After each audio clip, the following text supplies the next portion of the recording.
আসসালামু আলাইকুম রহমতুল্লাহি আবরকাতু। আলহামদুলিল্লাহ, সকল অবস্থাতে আল্লাহ তাআলার শুকরিয়া আদায় করা জরুরি। সকাল থেকে রোদের তীব্রতা অনেক বেশি, গরমে বাইরে দাঁড়ানোই কঠিন, কিন্তু আমাদের গরুগুলোর খাবারের ব্যবস্থা তো করতেই হবে। প্রতিদিনের মতো আজও প্রয়োজনীয় জিনিসপাতি নিয়ে বেরিয়ে পড়লাম মাঠের উদ্দেশ্যে। খামারে প্রতিটি দিনের পিছনে থাকে অনেক পরিশ্রম আর দায়িত্ব। দূর থেকে যতটা সহজ মনে হয়, বাস্তবে ঘাস কাটা ততটাই কঠিন।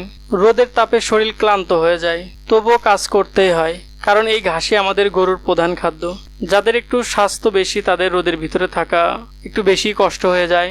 রোদের তাপে হাত পা দুর্বল হয়ে আসে, শরীর ক্লান্ত হয়ে যায়, তবুও মনে সাহস নিয়ে কাজ চালিয়ে যেতে হয়।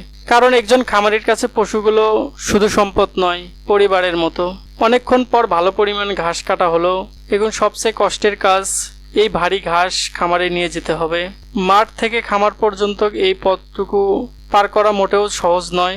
সব কষ্ট তখনই সার্থক মনে হয় যখন গরুগুলো তৃপ্তি করে খায়। তাদের সুস্থতা আর ভালো থাকার জন্য প্রতিদিন এই পরিশ্রম করতে হয়।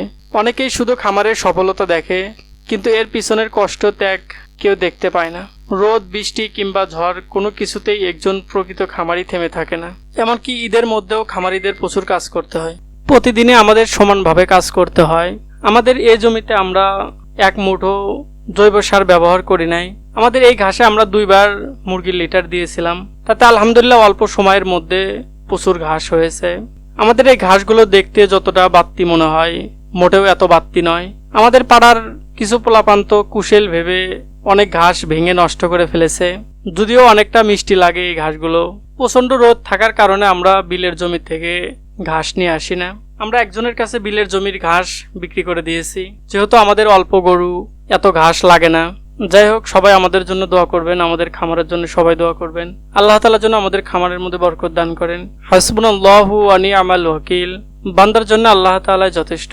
আসসালামু আলাইকুম ওয়া রাহমাতুল্লাহি ওয়া বারাকাতুহু।